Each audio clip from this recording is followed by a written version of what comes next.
My name is Allia Abdullah-matta, and this is my poem, Mott Avenue. Mott Avenue, first and last stop on the A train to Far Rockaway, where the Q113 and Q22 met at Beach 20th, Gino's Pizza and Thriftway Drugs, where the local clothing store had layaway in 79, and we sat in McDonald's waiting for the train. A quick walk to Redfern Projects from the A train, where my two boys went to summer day camp for 8 weeks in 94, after Montessori school and blue striped ties in St. Albans. They learned to pool their coin, order chicken wings and french fries or fried rice, how to give dap to the teenage counselors, and throw punches if pushed to punch back. On cold winter nights, the station was too cold and the train took too long. We took the 4444 or the 7777 cabs from Mott Avenue to 2932 Beach Channel and the 40s. We liked the A train summer breeze, salt water and project mist through open windows and doors. Sometimes the train took too long and we walked it or hitchhiked after parties at St. Gertrude's Community Center. Redfern is still a quick walk from the station. Affordable housing on Namayoke Ave and 2278 Mott, all high-rise and glass windows for the Rock. The McDonald's is modernized and still across the street from Dawn's old house, where I still expect to see her dad smoke a cigarette on the stoop long after she passed away, before her friends had kids. Far Rock newcomers take the A train or the shuttle to Rockaway Beach, post-Hurricane Sandy, to renovated boardwalks, bungalows, and condos. In winter, we check the MTA app and don't wait in the cold station for too long.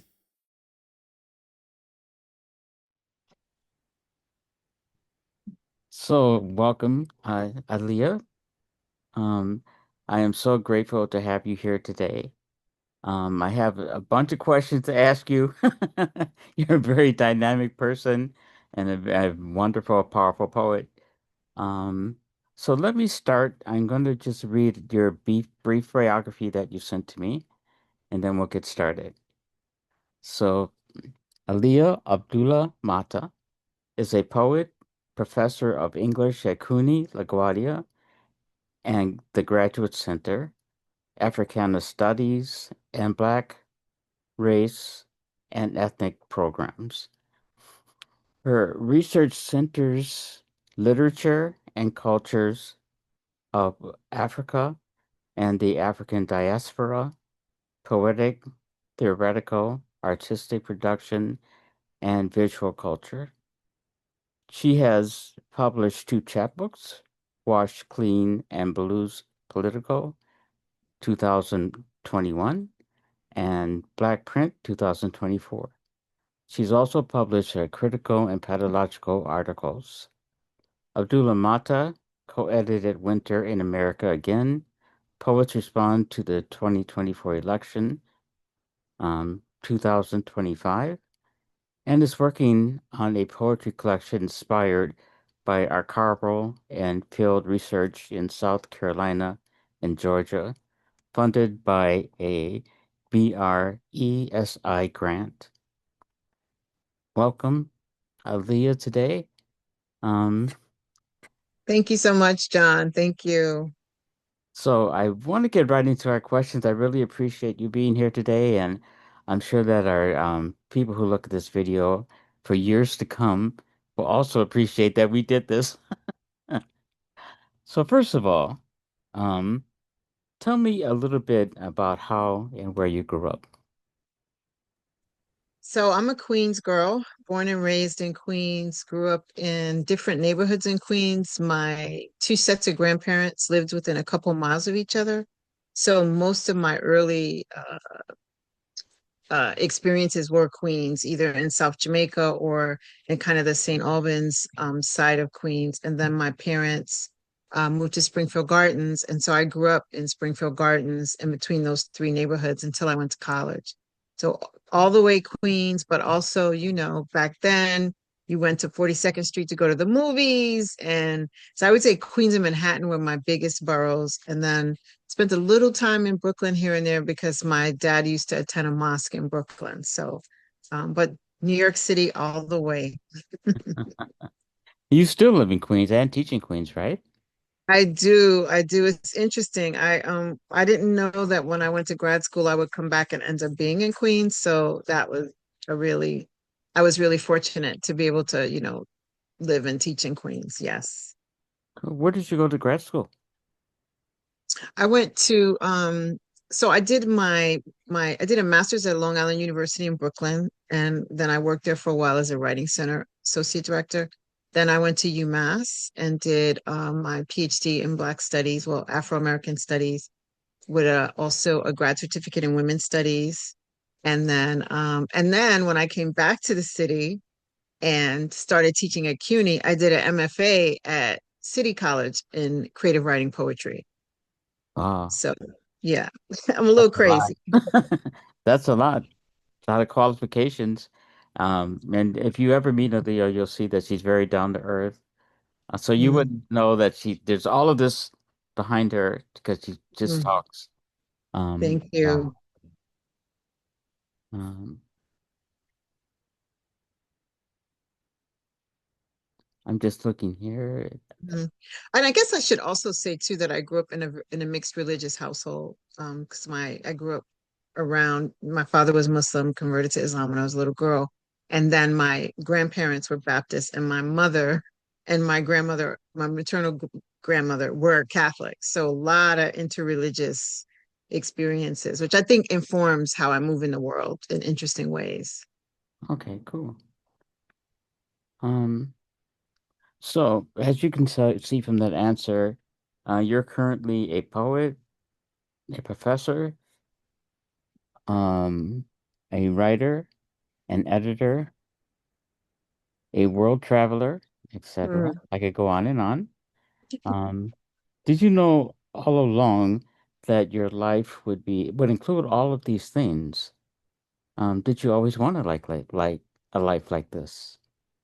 That's wow, that really causes me to reflect. I would say no. I would say that I was a kid who liked dialogue and conversations, and my I used to write down the things that people said in my family, and I would always have these black and white notebooks that I wanted to, like, I would cover them with like leftover contact paper that was in the house to kind of make journals, right, before you could really buy journals the way we can buy them now. So I always had a connection to writing and to talking, because my family was very large and dynamic. I had a lot of cousins, a lot of uncles, who liked to and aunts who threw parties, had barbecues, and so a lot of lively interaction in the family. Some of it positive, some of it negative. So that's also really important. So I grew up in a very social setting in the family.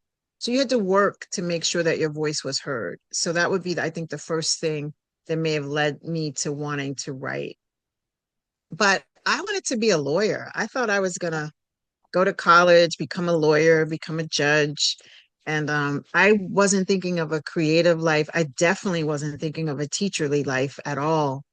And, I graduated from college, started working, had children, married, etc. And so, those things did not fully come to fruition. And, I worked for the city and the state. I worked in foster care. I did a lot of different things um, to live and to feed my kids. And then, I was working for the state and I decided, I'm going to go get a master's in English and teach during the year and write poetry in the summers. This was my vision. I had no idea I would be a college professor at that point. My kids were growing up. So I was like a single parent returning to school after being out of undergrad for 16 years. So it was a long lull in between. And then I started this program and I had the opportunity to teach composition, as like they made a lot of great opportunities for grad students to teach while they were going to school at the master's level, which wasn't the norm at that time. And I started teaching composition, and I just had great mentors, and that's how I landed into teaching. And and then from that experience, I then decided, oh, I need to do my doctorate. And the most significant thing about that is that I knew that in order to finish, it had to be something that was dear to me. And that was really studying, my people and, studying the literature and history of Black people. And that's what kind of led me to that. Because I didn't think I could really finish anything else. I think it was a lot. I think I was a mature student. I had responsibilities. And, it didn't seem like the natural path for me.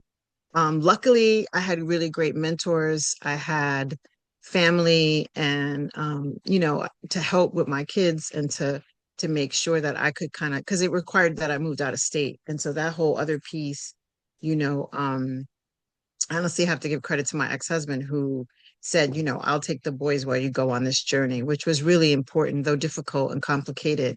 But it really made a space for me to be able to do it. And now looking back all these years later, I was really fortunate to have that opportunity because in my family, education was very important. And I got those lessons from my grandparents very early. When I went away to college, everybody was supportive. But there weren't as many women who really were able to kind of move through that opportunity to the level that I was able to do it. And higher education, which I'm learning now from going back over my grandmother's papers and looking at different things. I had some uncles on my paternal side who had PhDs and MDs. Like I remember my uncle that was a doctor who died when I was about 13. And I remember my uncle who was a professor, which I didn't even understand what that meant at the time because by then he was retired and older and living with my grandmother who was his sister. But I didn't see that for myself or had no idea that that would be my trajectory. So now I'm kind of like, oh, this is in my DNA. These people were doing these things. And my grandmother, who did not get to do these things, was a really important influence in my life around growth, around making something of myself through education, and around storytelling. Because she and my maternal grandmother as well, they talked a lot about their past and what it was like growing up in the South, during Jim Crow and all those things. So now that I'm really engaged in thinking about, our plight in this country and globally as well, I am going back to a lot of those stories the things they planted, and I'm trying to investigate them. And it's coming up in my poetry. Mm. So I had no idea that I would be living this life, though I'm grateful that I am. I did not see it. And I guess in the end, it was kind of divine, even though I didn't know it was, right? At the time, I just thought, oh, I'm going to do this thing. And then this happened, and then that happened, and then this happened. So, and I'm really grateful because now, poetry I always loved it. It was always important. I saw Sonia Sanchez at my college when I was like 19, and it changed my life. But I didn't see myself as poet being able to do this work. So, yeah, I had no idea this life would be like this. None whatsoever. So would you say you're still on the journey, even though you say you started the journey back in the day, and your husband took the kids for a little while you went on the Hmm. journey. But Hmm. and I know that that part of the journey ended. But would you say that you're still kind of on that journey? Yeah, I think so. I am. I am a student of life and a student of poetry. I think that I'm always trying to learn and grow as a writer, as a poet, as a person. And the one really amazing thing that my education has afforded me, it has afforded me the opportunity to synthesize in particular ways. And so I think that the way I synthesize, right, in my head and think about culture, history, all those things, it allows me to continue on the journey. I feel as though I tell my students this all the time, like, I'm not going to stop learning until I'm not here anymore. There's just so much more. And the poetic journey, I'm really still on. Like, I feel like In fact, I feel like I need to run a marathon on that in the next year, like get that book, get that book, get that book. Like that's how I'm feeling these days. But I'm also mindful that all these things that I've had to do are building my voice as a poet and as an artist. So I'm trying to be patient with myself, but also move forward and continue the journey. And I think I have a lot to say. Yeah, definitely. Definitely you Hmm. do. Heard some of your poetry. Now, I can't say quite a bit because there's a lot more that I probably haven't heard, but I've heard some of it. It's been very powerful. Speaking of journeys, um, Hmm. do you know how many countries, or do you know can you remember what countries you've been to?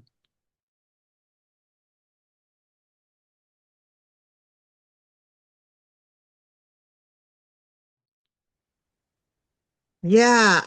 So now I must really shout out my dad and my mom because my dad worked for TWA 100 years ago and started us off traveling very young. Because he worked for an airline. So I would say my dad is the first person to take me out of the country when I was a teenager. We went to Morocco. And that's a whole other story. But yeah, that was the first time I left the country. And they both inspired in us, me and my siblings, this need and desire to journey. So I've been to North Africa. I went to Morocco. I've been to West Africa. I've been to Ghana, Senegal, the Gambia. I've been to Rwanda, Kenya, South Africa, and Europe. I've been to Paris, Rome, Spain, just a short jaunt. I've been to Greece. I've been to India. Yeah, I think that That's a uh lot. it's a lot. It's a And I lot. it's a lot. And I have to say I did my junior year abroad in Paris. So Paris is a special place to me for that reason. Yeah. Yeah. Your professor, one of the things your professor of Africa is Africana Studies. So all Yes. the travels from Africa, I'm sure can help in that. Yes. Yes, absolutely. Um, so this question kind of ties into what we were just talking about. Um, what are some of the things that your upbringing and your world travels have brought to your poems? Mm. Um, so one thing, if I had to really think of, I always tell my students to think of keywords around things. If I had to think of keywords, I would say family, community, politics, and culture and landscape. I think that the world travel has made me more aware of physical and geographical landscapes.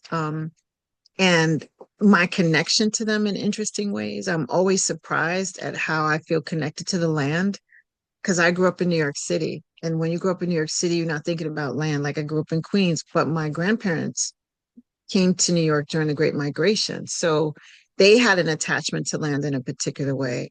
I had been down south a couple of times when I was little, but nothing memorable.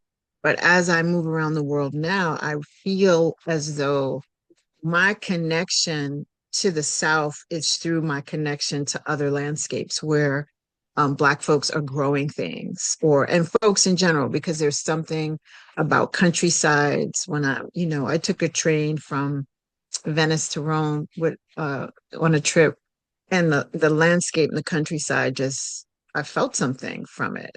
Same in West Africa, in certain areas. And the more I want to say, the more agricultural areas, right? Like when you're riding on a bus or in a car and you see these like large spans of land and people are growing things. And I'm just reminded of what that experience must have been like for my family in the South because they used to grow a lot of things. So though I don't have direct experience, I feel as though, and I hadn't thought about this before. So thanks for this question. I feel as though um, through the travel, it's given me a spiritual connection back to my own agrarian roots indirectly. Mm. Um, because my family definitely they grew things in the South and they left all that to come north. And, so our attachment, I always say I am a Southerner from up north. I'm an up north southerner because I grew up in a southern household in Mm. the north, right? So I think it puts me back in touch with some things. And I think that it also, when you go to these places, it allows you to reflect on where you what you have, what you don't have, and where you've been. Yeah, And I feel like I carry my grandparents with me all the time. My grandparents never left the country. They couldn't, they didn't travel, they didn't, it wasn't even on their purview. They were trying to like, survive in America. yeah, So I feel like, and then my parents definitely inspired this. They gave us some access, right? And but mostly the desire, to travel. And myself and one of my brothers, we travel a lot. And then I have a sister from my father's second marriage who also is interested in travel and moves around a bit. So I think that all came from them. And I think it definitely affects the work. It's just how you see things, how you taste things, how you feel things differently. When you leave home and you also can like gaze back at America too, right? And see America more clearly when you're away from it. So I think that all that experience is a part of my trajectory and journey. yeah. That's amazing. I know. My family's also from the South. Though I was raised in the North, so I know exactly what you're talking about. One time, I Hmm. took a train down to Virginia and Mm. went to tobacco fields on the way, Oh, and wow. something struck me. It was like, oh, my family may even have worked at some point in the Yep. tobacco fields, you know? Hmm. Hmm. Uh, Hmm. Yeah, definitely. It's deep, right? It's It's deep, real deep. yeah, yeah. And the way landscapes affect how you see the world. Yep. Um, yeah, Hmm. very, very powerful. So if anyone out there listening to this gets a chance to travel, take it. Yes, you must. You must. You must. Yeah. So I brought in a poem of yours that I was able to find online. I'm going to bring it up here. And if you can, I'd like you to read it for us. Um, Mm-hmm.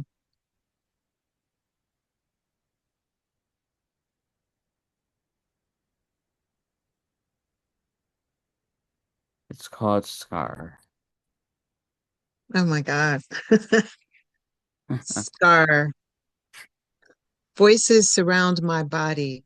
Red skin turned dark, brown red, hair locked, blonde tight curls, now bald with scar on scalp. Cold hands touch my hands. Forehead, fingers like mine, touch ice chips to chapped lips. Even browner fingers, not like mine, roll pink Vaseline sponge squares to moisten lips, smooth blisters, massage my crippled feet. Voices surround my toxic body. Tamara, Tamara. I dream, hear my own voice from another moment, not dreaming. Try to touch my own head. My fingers stay balled on the sheet. Try to move ladybug pedicured big toes. Toes stay put, point out away. From my feet, no motion, not even slight, slow motion. Mm. I know it even still moves you after all this year, after all this time. This was written by you and was in the Mom Egg Review, December 15th, 2018. Mm. But this is one of those poems that it's timeless, you know. Mm. Mm. Um, Thank you. And it's after, I had a really dear friend whose name was Tamara, who passed away from cancer. And so this was like written a couple years after she passed, but just my memory of being around her and trying to articulate what she must have been feeling as these things were happening to her physical body. So, yeah, wow, you really brought that back. it's a very powerful piece, and I noticed something about this poem, and I've read other poems of yours, is that you very seldom use punctuation. Hmm. Hmm. And you very seldom use capitalization in your poems Hmm. or in your Hmm. name when you because your name is even well, I have it. I actually went in and put the capital. I'm Allia Abdullah-matta, but you don't normally write it that way. No, So, sorry, go ahead. oh, I was just going to ask you why. So it's interesting because my poetry self, myself as the poet, I want my name all in lowercase. And it's kind of in the tradition of many of, I'm referring specifically to kind of Black women, Black feminist poets, but there have also been other women of color and men of color who have opted not to use capital letters in their poetry. I'm inspired by folks like Entasaki Shange and Sonia Sanchez and many others who, in a lot of Jessica Care Moore, even now, there's so many I could name who opt not to always use capitals as a way of kind of reclaiming language in a particular way, not following Western standardization. So it really does have this kind of political intonation to it. I also put my name in lowercase as a poet because I'm trying to differentiate between the academic and the poetic self.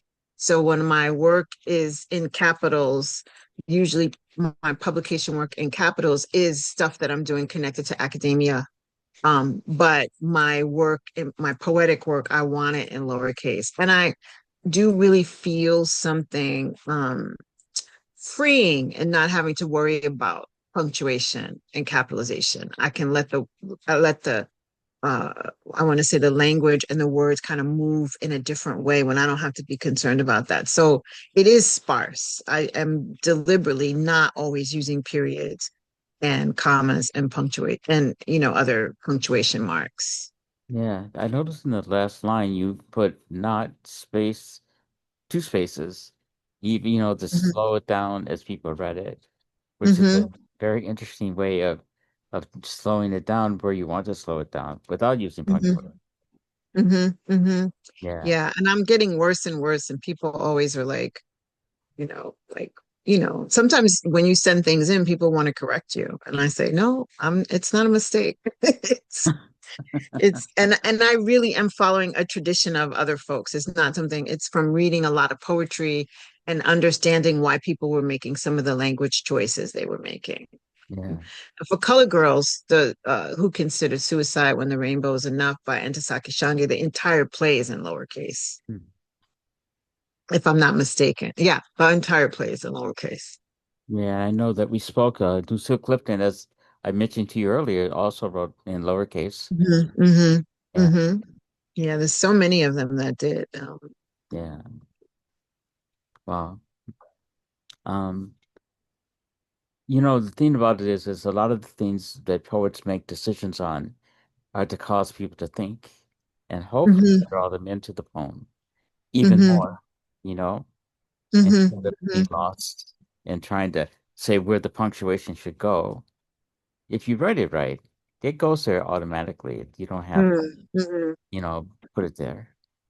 Well, I mean, thank you. I'm really trying. so have you brought in any poems today that you would like to share? So I actually, you made me go in the vault a bit, and I did uh look at a poem that I don't know if you do you I don't know if you actually want to see it or just want me to read it You because can just it's read it. That's fine. okay, perfect.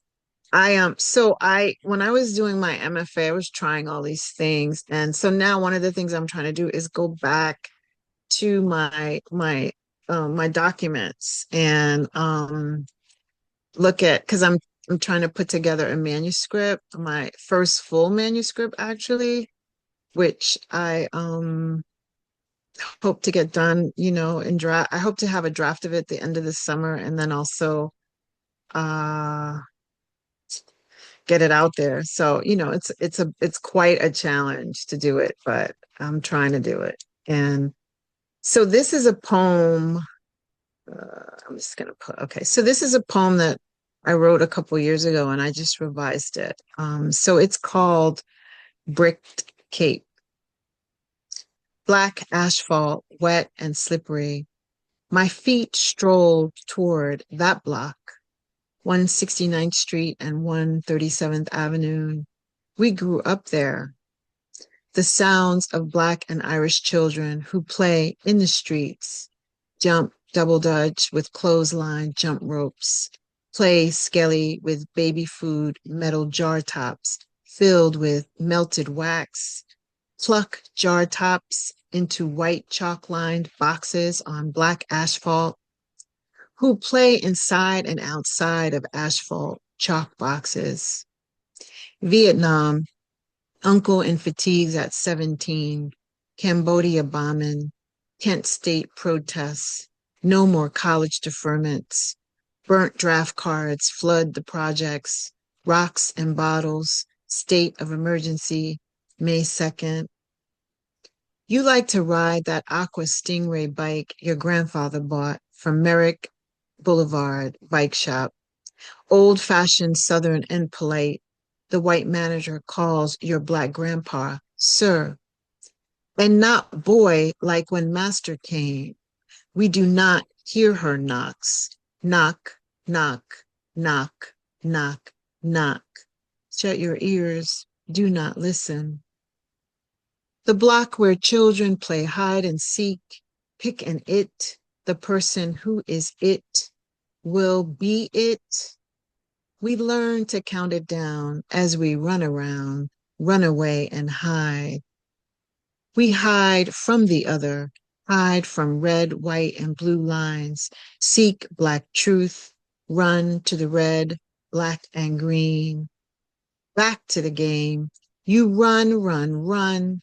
The it counts the numbers down. 1, 2, 3, 7, 10. You hide at night, in the day, on TV, like when your girlfriend says, don't tell, and tells your younger brother about the monster next door who gives you books to hump young girlish body, brush your young face, your young girl face against his hairy teenage man face, brush hard breaths on your face, and you think, it's like when Master came, black girls could not say no, knock, knock, knock, shut your eyes and ears, do not listen. You think it is not bad. He is good. Good 'cause your mama trusts him with you. You are innocent, barely able to French kiss boys on the wall of a brick cave. And when you grow older, you understand and carry a knife in your pocket just in case. Wow. Amazing. What a beautiful, powerful poem. Thank you. Wow. Thank you. So what was the inspiration for that poem? So it's interesting. I'm really thinking a lot about growing up, the games we played, being outside, the diversity in the community, and just overall, I would say, that I liked growing up in my neighborhood. You know, my grandparents didn't live far. I had a lot of cousins. I had good friends. I'm still actually friends with my first best friend that I met at 5 years old, and we're still friends all these years later. And she still lives in Queens too. But there was something about that area that is really important around or important to my upbringing. Like, so for example, I was a kid that went to the library a lot. We lived right near the library, it's like a half a block away, literally. So by the time I was 8 and 9 years old, my mother could stand at the door and watch me cross the street to go to the library. And the librarians really kind of, I want to say, cultivated and curated what I took out the library because I read a lot. And so then by the time I was probably like 9 or 10, I had read everything in the children's section and I was venturing into young adult. And I had this black woman librarian who used to like say, nope, you can't take this. Okay, you can take that. Okay. And really like curate what I was getting access to. So the growing up there was really important. And meant a lot to me. But it also, there were things happening to people, and I felt as though I wanted to bring in the childhood play and game, but also the way that predators take advantage of children during games. So I wanted that to kind of come up. And then also link that back to, how we've always had to deal with the ways in which people don't respect our bodies, right? So, and I remember, actually, and so it's interesting. I also want to say, like, of course, the poem reads as though there's one speaker, but those are multiple experiences and not all of them mine. But what I will say is one of the experiences that really is mine is my grandfather did take me to a bike shop to buy me a bike at a certain age. And my grandfather was a chauffeur. And so he always wore like shirts and ties and, he always drove beautiful cars because, he had his boss's cars, right? And he was a very dark skinned black man. And when I think back to that, the respect that he got because of the way he looked and the way he dressed in certain spaces, and that it was, it was very I remember, the store manager respecting him in a particular way. And those things kind of come up here and there. And I'm like, oh, that's the real sign of how he was being looked at in the community. And probably because he always dressed up wherever he went. I mean, even when he cut the grass, he had like I think he had like one pair of jeans. Maybe he wore like coveralls. Like he really was, he had his like day suits, his evening suits, his day. I mean, he really was like spiffy, you know.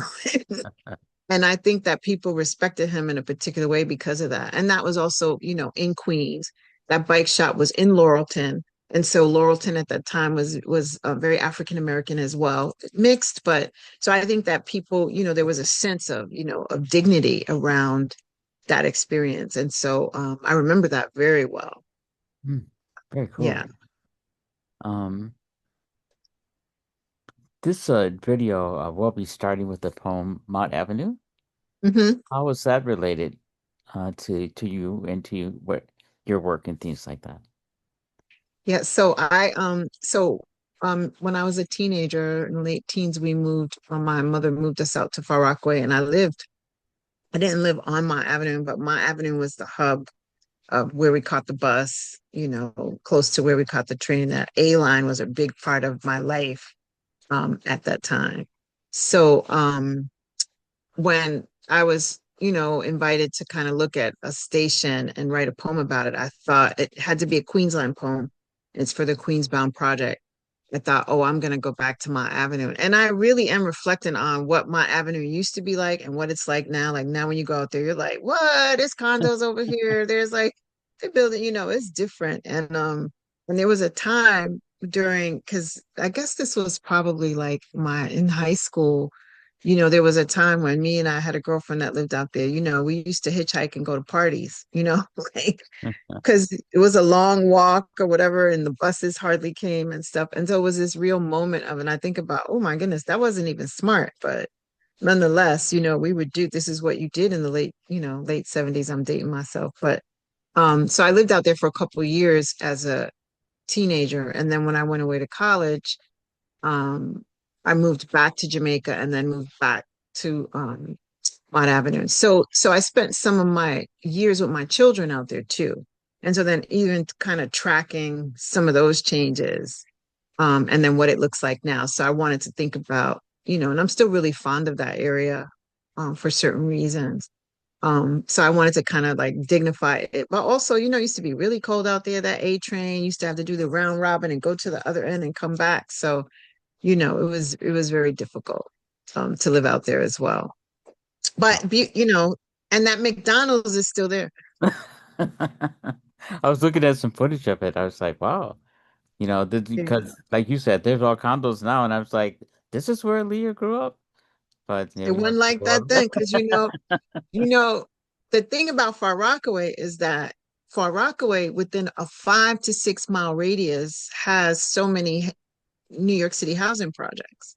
So you really did have class wise, like a lot of stuff going on. Like, when I was in high school, I was friends with this white girl. We were real cool. We worked together at Arthur Treacher's, and she lived off like Beach 17th Street in the high rises. But she showed me pictures of when she was little, and her family had lived in the projects at Edgemere, one of those, and then they moved. So it's just really interesting, the class dynamics, the racial dynamics out there at the time. And yeah, so I just kind of wanted to capture all that. And then, when my kids were little and I was living out there, my kids were going to these little Montessori school wearing shirt and tie and stuff. And then one summer, I sent them to the project camp, right? Because guess what? Because it was 250 for the whole summer. So it was like you going there, and then on one hand, I'm kind of like, oh Lord, are they gonna even be able to like hold, carry themselves? And I had a friend at the time who lived there, and so there was also like some connection to community, but it's just, that was like that shift in terms of thinking about class as well, like, um, so yeah, it's interesting. Yeah, it's important for them to know, right? Yeah, absolutely. And experience Absolutely. that. Absolutely. Absolutely. Definitely. And for those of who watch this video, when Aliyah refers to Jamaica, she's talking about Jamaica Queens, and she's not talking about the islands. I am not. I'm from the South Side, Jamaica Queens, Southeast Queens. So what are some of the things you're currently working on? So I'm working on and this herein is my problem, right? Why am I not working on one thing? Why am I working on multiple things? So I'm wrapping a I'm co-editing a book with some of the editors from Winter in America again, which we did last year. This one is called, it's an anthology of poetry, art, and writing called Winter in America still after Gil Scott Heron's song Winter in America. um, so we're trying to wrap that in the next, we're working on it. Hopefully we'll be done soon. Um, it's been a process. We got a lot of work, and so, it's interesting, but it's also difficult, right? Like to like go through work and decide, and so I'm doing that. And then I'm really trying to wrap my first full poetry manuscript this summer. I'm really trying to get that done so that I can start to try to get it out there. And some of that will be some of the work that I did in my MFA thesis, but then other things. And then I'm also working on this, I have to get the poetry book wrapped to do this other project. So this other project, which is big, I had gotten this grant and I was able to go down south and look at archives and shoot footage and in Charleston and in Savannah. And then my grandparents and them are from a rural area in Georgia, that area as well. And just really trying to piece together these poems about the South, the old South and the new South, and my relationship to the South through my grandparents and my cousins and folks that were down there. So I was lucky enough to find a lot of my grandmother's papers, photographs, letters. And so I'm really using all of that information to create this work. And it'll be multimedia. I'm planning to use some of the pieces of paper that I found and have the poems overlay some of that. So, and that is a bigger project. So hopefully that'll really get underway next year sometime. And I have like snippets of it. I've been writing some of the pieces. A couple of pieces in my last chapbook are connected to that. So I'm working on that and I hope to get that done next year. Yeah. And then, just little projects here and there. I actually need to finish a piece that someone asked me to submit for this digital humanity I guess it's a digital humanities journal on African American history. And so it's part like oral history, part like me talking about my grandparents' journey, and then also um, looking at, migration during that time. Because there's so much that's here that we can access and we don't often think about it. So I'm trying to like pull those things together. So I would say a full poetry manuscript, an article that's around oral history and ethnography and poetry, and then the multimedia poetry. And I guess it's a poetry, it's a hybrid project. So it'll have poetry, it'll have some footage in it, and then some visual collaging, with the documents and the poetry. So those three things, and those are the three things I can name. Wow, how exciting. A lot of wonderful things going on. And of course, Thank you. Creative Expressions and Rounds, if you wanted to have a platform to share any of that, you know, Oh, definitely, absolutely. you Um, Absolutely. so Now, having been a poet for a while and a professor for a while, what advice would you give a young poet just starting off? Mm, Well, one of the most important things is to read poetry, to access poetry, all kinds of poetry across uh, uh, cultural boundaries, borders, be a student of poetry. I read a lot of different things. And so that's the first thing. You really have to, you don't become a good poet without reading poetry. So to be a student of poetry, read it, listen to it, look at it. That would be the first thing that I think is really important. The second thing is to also really be patient with your process and developing your own voice, because I've been fortunate that I have been able to read and study a lot of poetry and then still create my own voice. Sometimes we can get muddled in that process. And I have had experiences where I was in poetry communities and they couldn't really understand my voice. And so that's the second thing, is you have to find the communities where people can hear you and receive what you're trying to do in poetry. And then I learned from Sonia Sanchez and many others, you have to know form to break form. So study poetic forms. Get yourself a good poetic form book. Nowadays, you can just go onto poetry.org in different places and have access to that information. I still am a fan of the printed book. So I have, a couple of form books. If you really want to do rhyme, you need a rhyme and dictionary. That's something I also learned from many of the poets I've workshopped with over the years. And really just be an observer of the world, right? Like I tell my students, you need to, when you're on the bus, you listen to what people say, jot things down. Take now with the phones, you can take pictures of everything. Take pictures, create your own archive for material. And and then just allow yourself the process to grow. That would be, um, yeah, those would be my top few things to say to a young poet. Absolutely. Everything you said, I completely agree with, You have to study poetry, you have to be part of it. You Hmm. have to be Hmm. part of when you write a poem about something, some part of you has to identify with that thing that you're writing Yep. about. Yep. Yep. Absolutely.